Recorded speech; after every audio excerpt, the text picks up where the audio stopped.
Hi everyone, I again welcome you on my channel Mathometer. आज जो हम लोग क्वाड्रेटिक इक्वेशंस शुरू करेंगे। क्वाड्रेटिक इक्वेशंस में लास्ट जो लेक्चर्स हम लोग प्लान किए थे उसमें equation theory of equations complete किए थे और उसी को हम लोग आगे बढ़ा रहे हैं।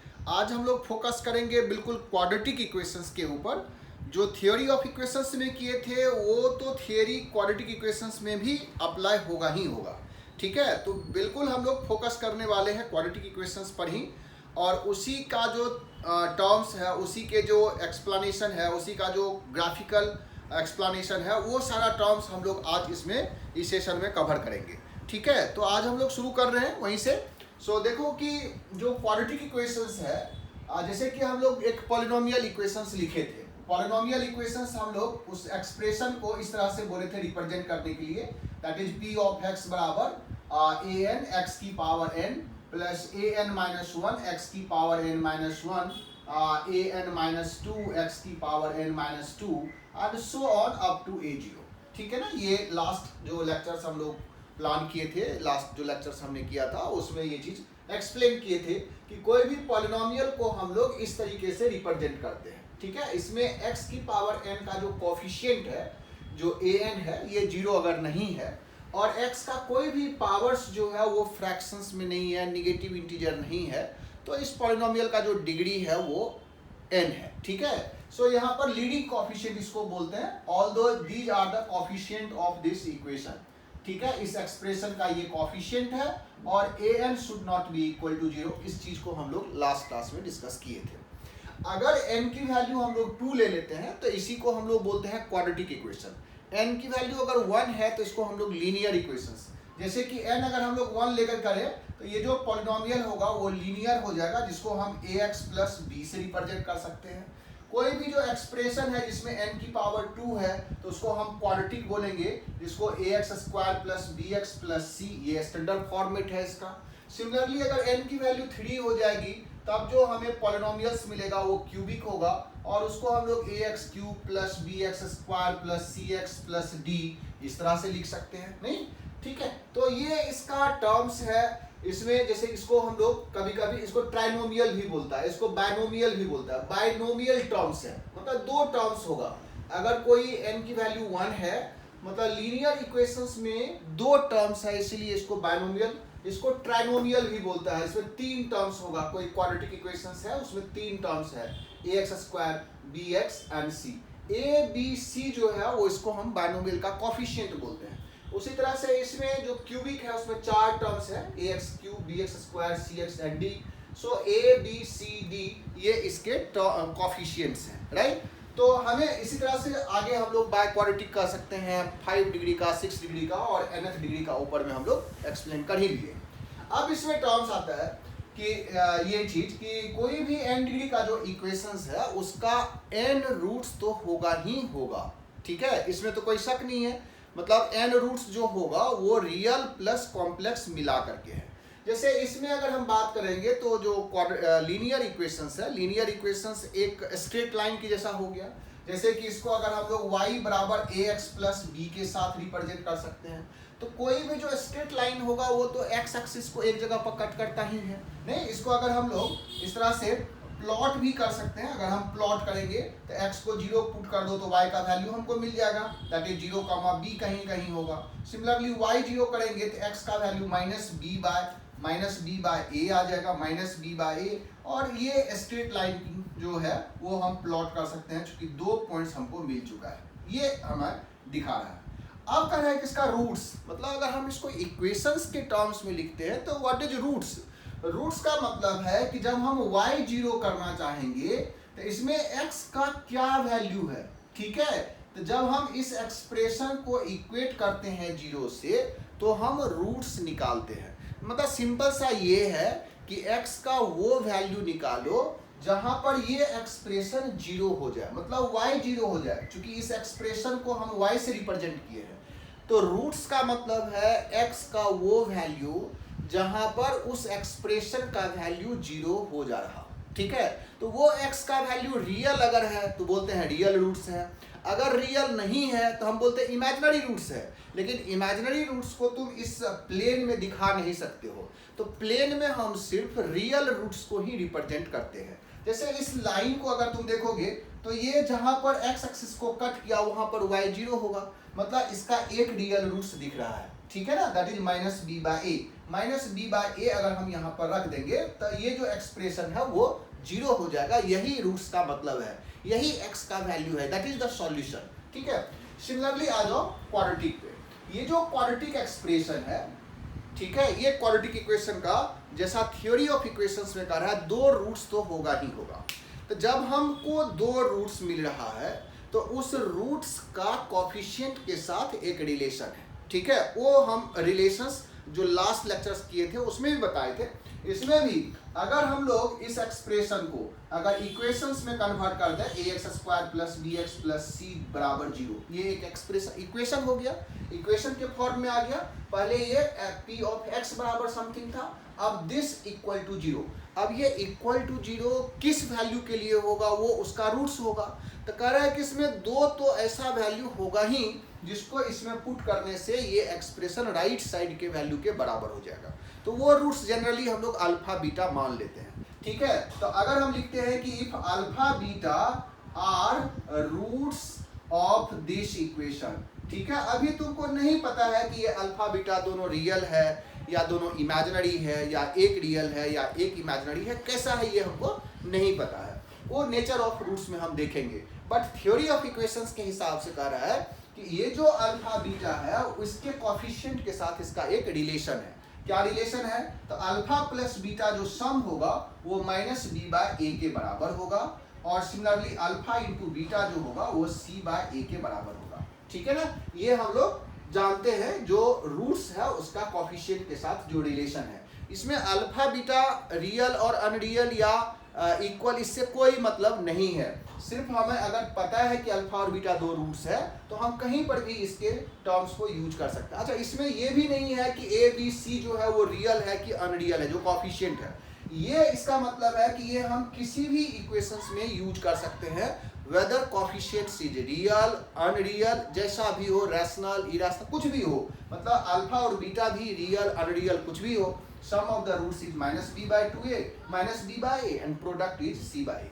सिमिलरली अगर हम क्यूबिक की तरह देखें तो क्यूबिक इक्वेशंस को, इस एक्सप्रेशन को अगर इक्वेशंस के फॉर्म में लिख दे x² plus bx plus cx plus d बराबर 0, तो ऑब्वियस इसके तीन रूट्स होंगे according to theory of equation, जिस रूट्स को हम अल्फा बीटा गामा के हिसाब से देख सकते हैं। जनरली ले लेते हैं x1 x2 x3 भी ले सकते हो।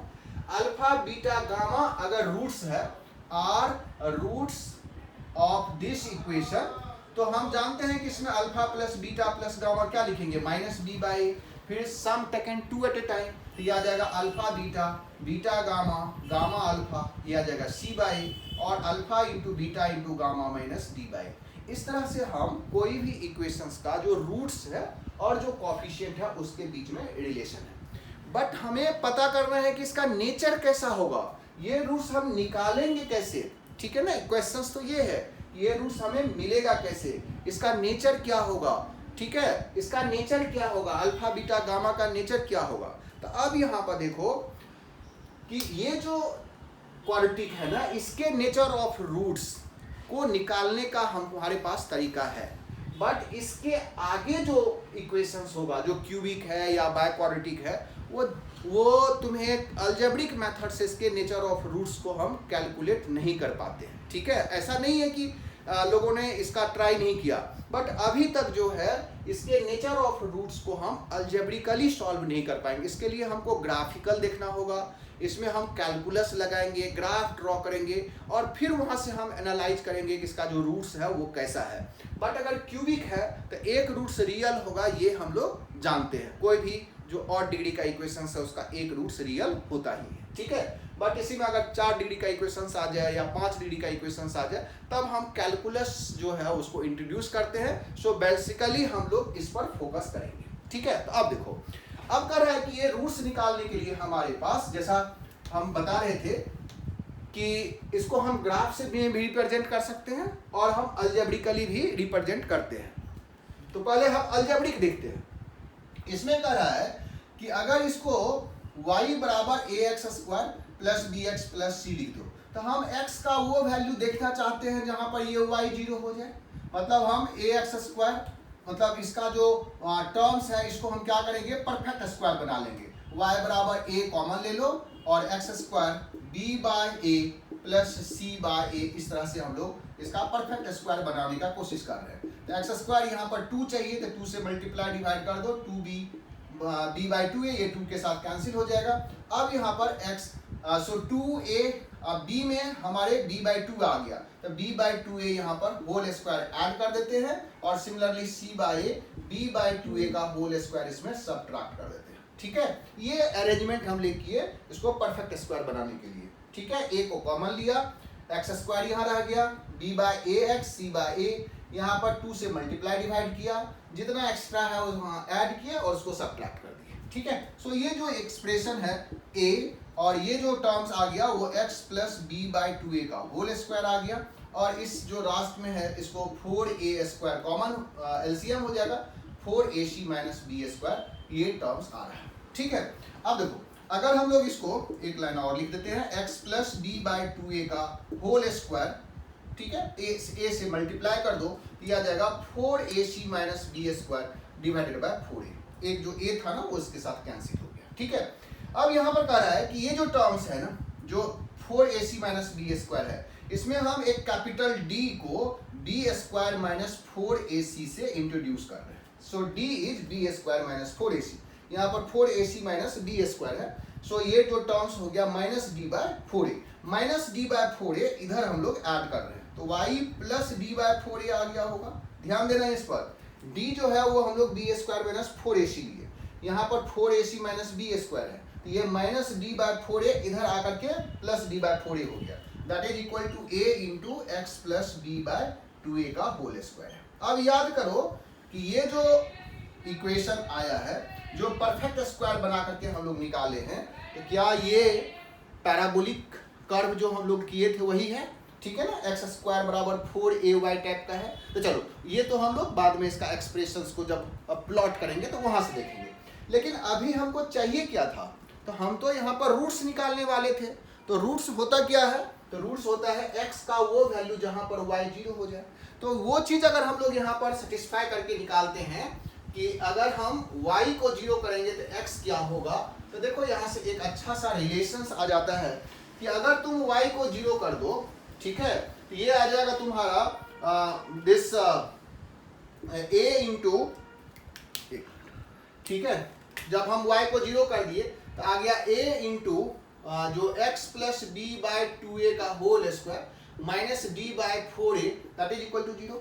ठीक है, ये टर्म्स, इस a को इधर करके x plus b by 2a का होल स्क्वायर को हम लोग क्या लिख सकते हैं, d बाय 4a स्क्वायर, और इसको अगर हटा देंगे तो ये प्लस माइनस के साथ आ जाएगा, minus plus minus d by 4a। So x बराबर क्या आ गया, minus B by 2a plus minus under root d divided by 2a, और इसी को हम लोग लिखते हैं कि x बराबर minus b plus minus under root d divided by 2a।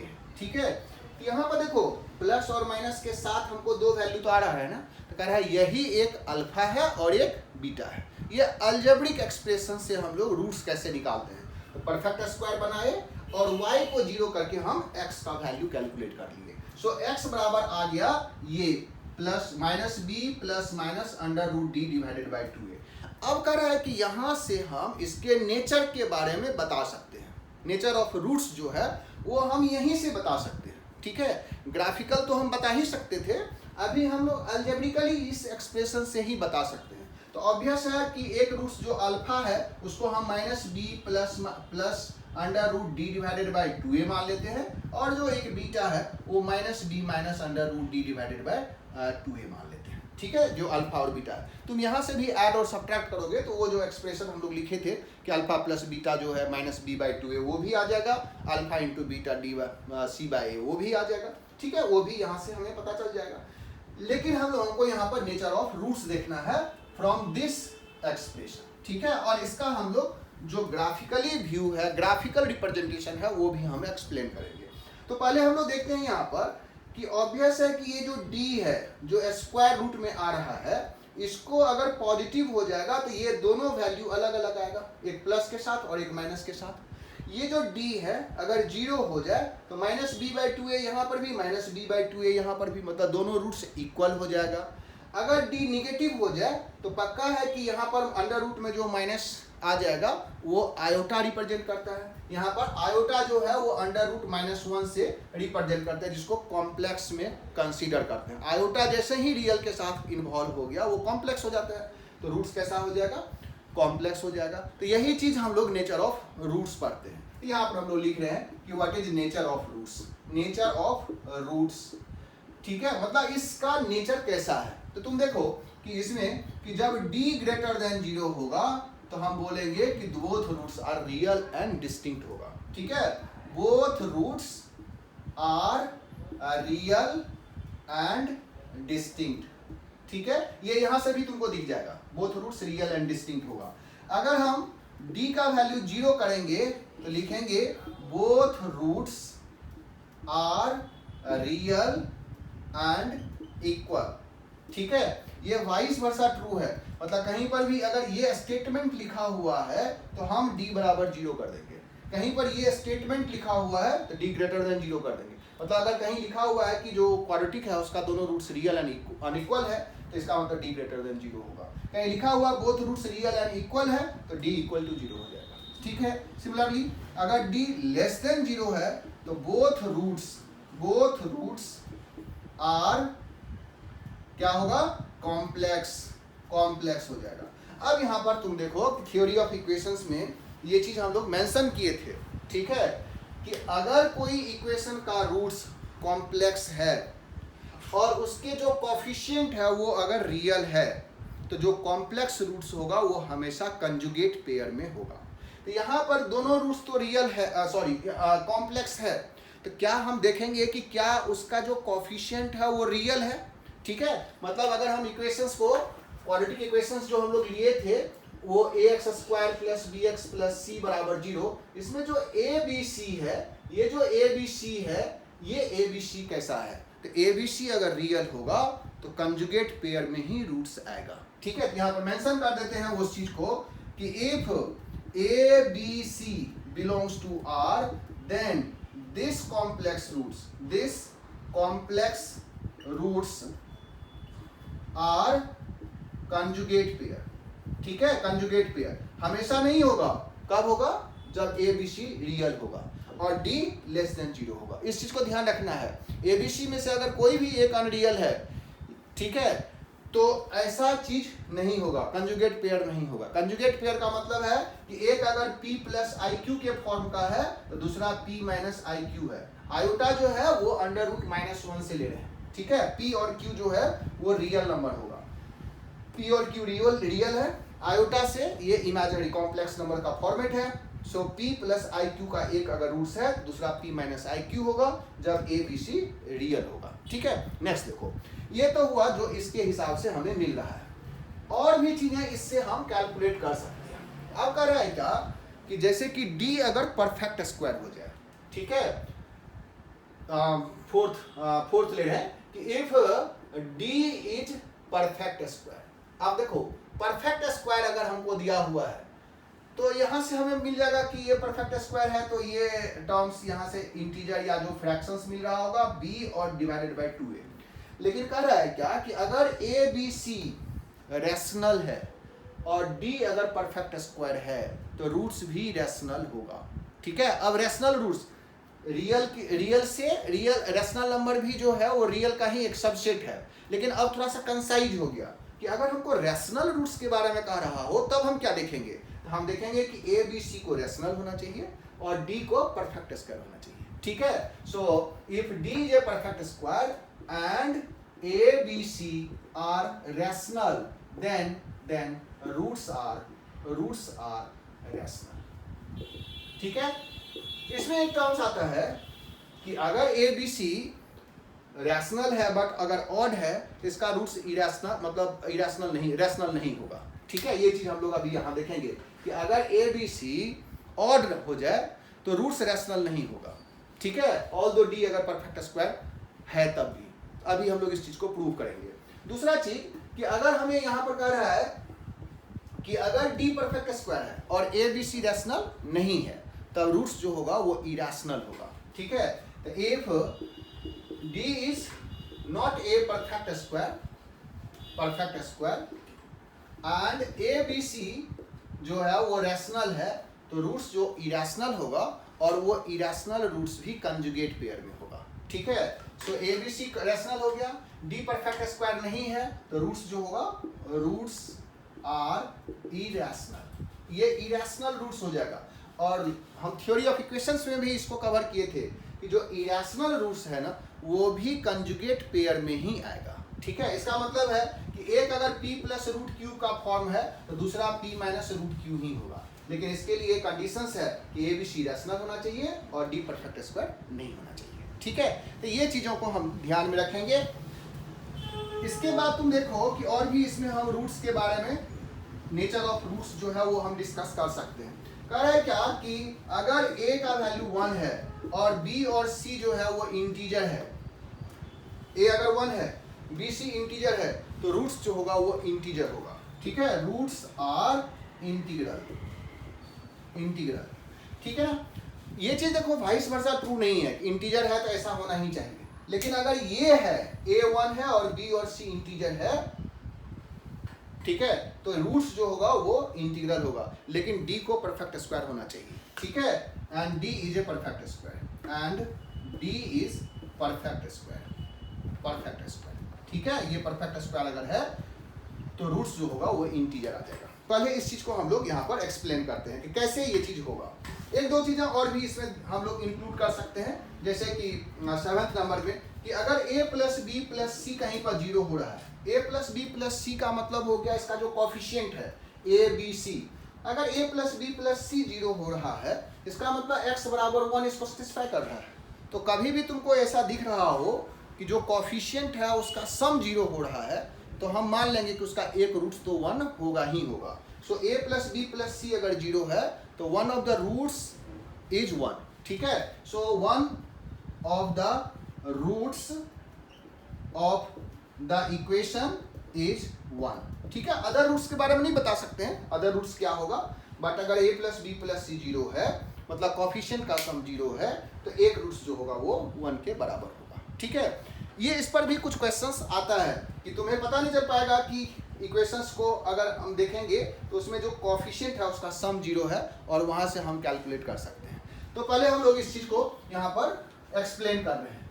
ठीक है, इसमें एक दो चीजें और भी हम एक्सप्लेन करना चाह रहे हैं, जैसे कि अगर हमें कोई इक्वेशंस है, मान लो ax square plus B X plus C बराबर 0। ठीक है, मान लो कि इसमें कह रहा हो कि एक रूट्स जो है वो 0 है, सब कुछ करो एक रूट्स अगर 0 है तो हम लोग इसमें क्या एक्सप्लेन करेंगे कि 1 रूट इज 0।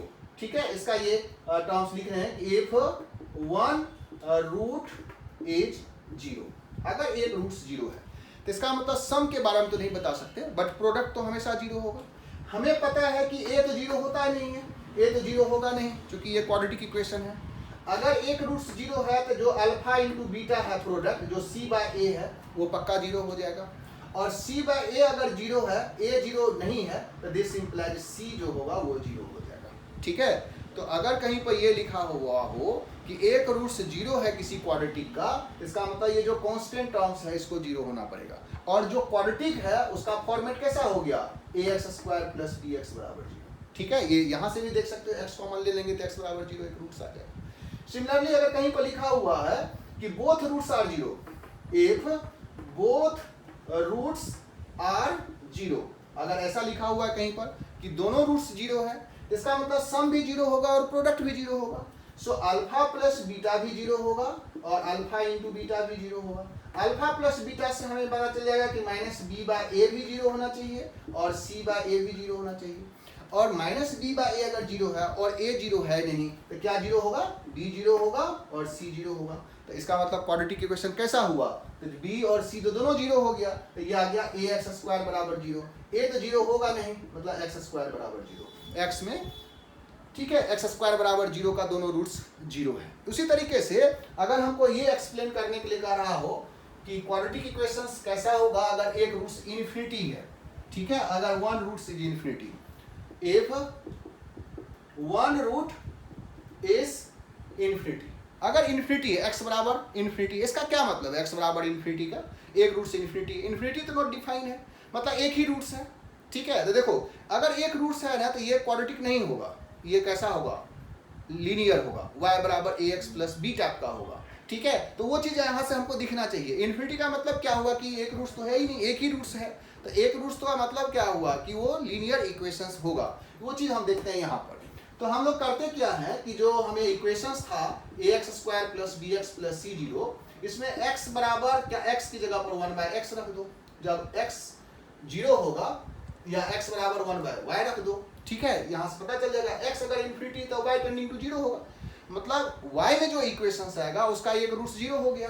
तो अब जो इक्वेशंस बनेगा 1/y square b y y और c बराबर 0, तो ये equation cy square plus b y plus a बराबर 0 हो जाएगा। तो अब देखो यहाँ से कि इस इक्वेशन का एक रूट्स क्या हो गया, 0, क्योंकि x तो इन्फिनिटी था, x तो इन्फिनिटी होगा तो y 0 हो जाएगा, y अगर 0 है तो मतलब इस इक्वेशन का एक रूट्स क्या है, 0 है, और इस इक्वेशन का एक रूट्स अगर 0 है तो इसके जो कांस्टेंट है वो 0 हो जाना चाहिए, मतलब a 0 होना चाहिए। तो a जब 0 हो जाएगा तो ये इक्वेशन कैसा हो गया, ये dx प्लस c बराबर 0। देखो यही सेम चीज आ गया, एक रूट्स 0 का मतलब है कि ये इक्वेशन लीनियर होगा। सिमिलरली अगर कह रहा हो कि दोनों रूट्स इन्फिनिटी है, if both roots are infinity, अगर दोनों इन्फिनिटी है तो अभी हम लोग देखें इसका मतलब x को अगर 1/y से रिप्लेस किए तो इसके जो इक्वेशंस है उसमें दोनों रूट्स अगर 0 है, बोथ रूट्स अगर 0 है तो हमें क्या आया, b और c 0।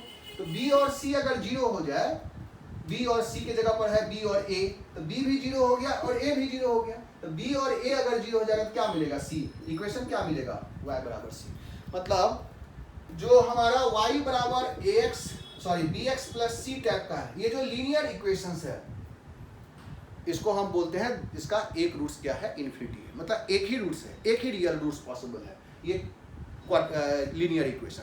और जब y बराबर c कांस्टेंट आ जाए तो हम बोलते हैं दोनों रूट्स इन्फिनिटी है। y बराबर c जो है वो स्ट्रेट लाइन होगा पैरेलल टू x एक्सिस, तो दोनों कहीं पर x एक्सिस को कट नहीं कर रहा है, जहां x एक्सिस को कट करता है वहीं पर y 0 होगा, तो ये तो x एक्सिस को एक ही जगह पर कट कर रहा है, तो दूसरा रूट्स तो हमें एग्जिस्ट ही नहीं करेगा, ये x एक्सिस को कहीं कट नहीं करेगा, इसलिए बोलते हैं दोनों रूट्स जो है वो इन्फिनिटी है। ठीक है, तो इस तरह से हम बहुत सारे जो इसके नेचर ऑफ रूट्स है उसको एक्सप्लेन कर सकते हैं। ठीक है, अब बात रहा कि अभी जो हम लोग लिख रहे थे कि अगर a 1 है और b और c जो है वो इंटीजर है, d परफेक्ट स्क्वायर है, तो रूट्स जो होगा वो इंटीजर होगा, ये कैसे पॉसिबल है। ठीक है, तो देखो जो हम लोग टर्म्स लिखे थे उसी का एक्सप्लेनेशन कर रहे हैं कि ये अगर लिखा हुआ है कहीं पर तो हाउ इट इज पॉसिबल कि ऐसा होता है कि अगर हम कोई क्वाड्रेटिक लिखते हैं ax square plus bx plus c बराबर 0, और इसमें हम लोग ले रहे हैं कि a अगर 1 है और b और c जो है वो इंटीजर है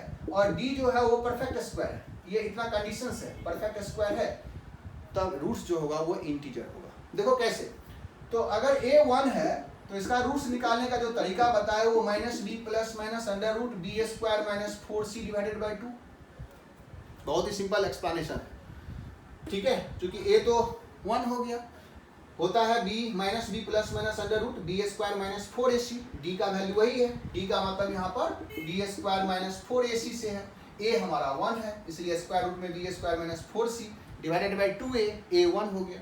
तो अब तुम देखो कि ये जो क्वांटिटी है ये परफेक्ट स्क्वायर है, अब परफेक्ट स्क्वायर कैसा होगा वो देखो। तो हम लोग केस ले रहे हैं कि चूंकि b और c इंटीजर है, तो एक बार लिए कि b is odd, let b is odd. ठीक है, b अगर ऑड है तो b अगर ऑड है तो तुमको देखो b स्क्वायर कैसा होगा, b स्क्वायर भी ऑड होगा, और c तुम्हें ऑड हो या इवन हो उससे कोई फर्क नहीं पड़ रहा, 4c हमेशा इवन है। ठीक है, 4c इज इवन, ये हमेशा इवन है।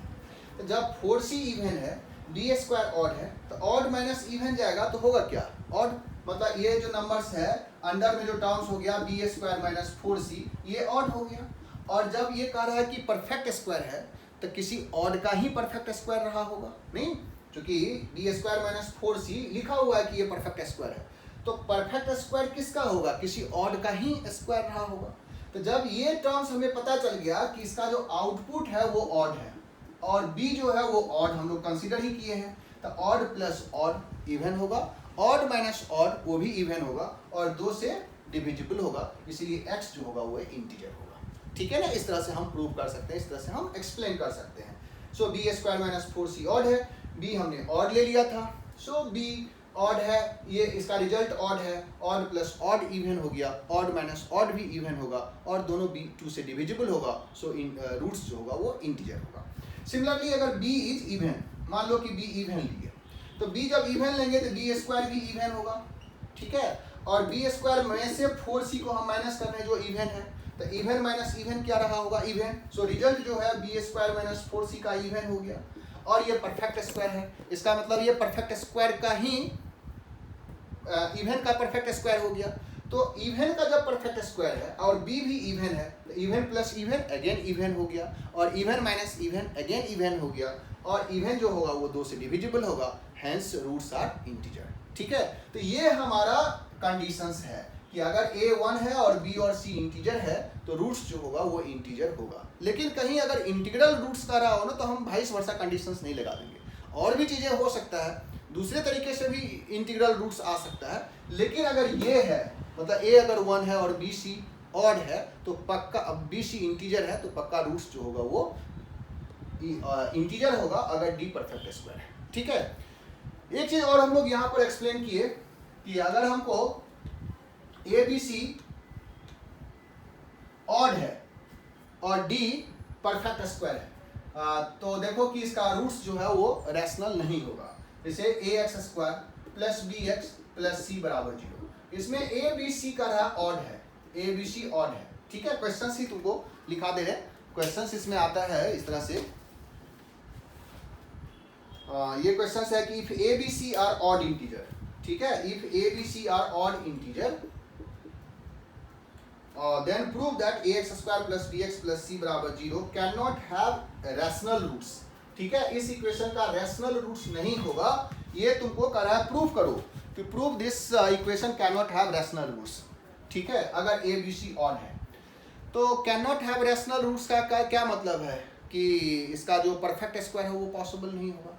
तो इस ऐसे केसेस में जब प्रूव करना हो ना तो हम कंट्राडिक्टरी प्रूव करते हैं। ठीक है, तो हम लोग क्या कर रहे हैं कि जो इसका डिस्क्रिमिनेंट है बी स्क्वायर माइनस 4ac को हम मान लेते हैं कि ये परफेक्ट स्क्वायर है और हम दिखाएंगे कि ये परफेक्ट स्क्वायर कैसे पॉसिबल नहीं है। ठीक है, सो बी स्क्वायर माइनस 4ac को हम मान लिए कि किसी इंटीजर का स्क्वायर होगा। ठीक है, ऐसा हमने सपोज कर लिया और बाद में देखना कंट्राडिक्टरी हो जाएगा कि दिस इज नॉट पॉसिबल। ठीक है, तो अब यहाँ पर हम लोग देख रहे हैं कि जो बी स्क्वायर माइनस मान लो I square that is equal to 4ac। ठीक है, अच्छा ये चीज पता है कि बी स्क्वायर माइनस 4ac कैसा होगा, क्यों? क्योंकि देखो कि जो b है ना वो ऑड है और 4ac में a और c ऑड हो या इवन हो, जब 4 से मल्टीप्लाई होगा तो ये हमेशा इवन होगा। ऑड माइनस इवन जो होगा वो ऑड होगा और ऑड का ऑड परफेक्ट स्क्वायर कब होगा, तो ये ऑड का परफेक्ट, मतलब i मस्ट बी ऑड।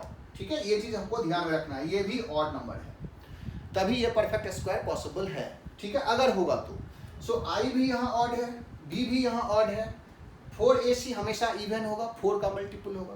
तो कह रहा है कि b प्लस आई और b माइनस आई जो होगा वो 4ac के बराबर है। अब देखो b जो है वो भी ऑड है, मान लो कि ये ऑड नंबर ले लिए हम 2n प्लस 1। ठीक है, प्लस इसको ले लो 2m प्लस 1, दोनों ऑड नंबर है।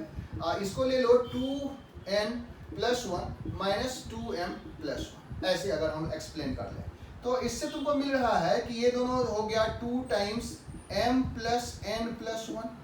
ठीक है, m प्लस n प्लस 1 और इधर से ये 1 1 कैंसिल होकर के बन जाएगा 2 टाइम्स n माइनस m। ठीक है, तो ये 4 टाइम्स आ गया m प्लस n प्लस 1 और ये n माइनस m है।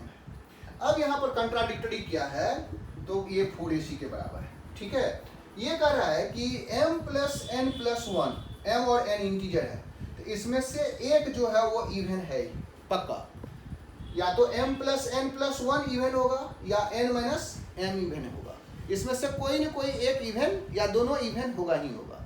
तो जब ये इवन होगा तो पक्का ये जो लेफ्ट साइड में है ये 8 का मल्टीपल होगा। ठीक है ना, this is multiple of 8 multiple of 8, और लेकिन ये तो हमारा 4 का ही मल्टीपल होगा, क्योंकि ए और सी हमारा ऑड है और 4 से मल्टीप्लाई है, तो ये मल्टीपल ऑफ 4 है। तो कह रहा है कि ये चीज़ पॉसिबल नहीं है कि दोनों बराबर हो जाए। अगर ये दोनों बराबर नहीं होगा, इसका मतलब हम लोग जो सपोज किए हैं वो पॉसिबल नहीं है। ठीक है, जब पॉसिबल नहीं है तो इसका मतलब इसका रैशनल रूट्स पॉसिबल नहीं है। तो इस तरह से हम कंट्राडिक्ट करके भी इस स्टेटमेंट को निकाल सकते हैं। ठीक है, चलो एक एग्जांपल हम लोग और लेते हैं। जैसे कि इस तरह से आता है कि मान लो कि जो कॉफिशिएंट्स है उसके जो सम है वो 0 टाइप का दिख रहा है। ठीक है, जैसे एक एग्जांपल्स तुमको दिखा रहे हैं। इसमें कह रहा है कि if p into q minus r x square plus q into r minus p into x plus r into p minus q बराबर 0, ठीक है, has equal roots, then prove that has equal roots, then prove that 2 by q बराबर 1 by P 1 by are. ठीक है, ऐसा कर रहा है, प्रूव करो। तो अगर इस तरह का इक्वेशंस आ रहा हो, ठीक है, और इक्वल रूट्स इसका दिया हुआ है, तुम्हारे मन में होगा कि इक्वल रूट्स है तो डी को 0 कर दो। ठीक है, डी को जब 0 करोगे तो ठीक है बन जाएगा क्वेश्चन। लेकिन देखो इसमें डी को 0 करने से ये बहुत बड़ा एक्सप्रेशन में कन्वर्ट हो जाएगा। ठीक है, बी स्क्वायर माइनस 4ac करने से। लेकिन अगर हम लोग थोड़ा सा ये देखें कि इसके जो कॉफिशिएंट है वो तो साइक्लिक है, p q R P R P Q, तो इसका जो सम है कॉफिशिएंट्स का वो तुम देखोगे तो ये 0 है। ठीक है, मतलब p into q minus r plus q into r minus p plus r into p minus q, ये 0 है। जब ये 0 है तभी हम लोग देखे थे कि जब कॉफिशिएंट्स का सम 0 हो तो उसका एक रूट्स 1 होगा। तो इसका मतलब इसका एक रूट्स तो 1 है, ये बात पता चल गया, और दोनों रूट्स इक्वल है। जब दोनों रूट्स इक्वल है तो इसका मतलब दोनों रूट्स 1 ही है। तो जब दोनों रूट्स 1 है तो दोनों का प्रोडक्ट भी 1 होगा। तो प्रोडक्ट ऑफ द रूट्स जो है वो हम लिखते क्या है, r into p minus q divided by p into q minus r. ठीक है, c बाय ए, c की जगह पर ये है, a की जगह पर ये है।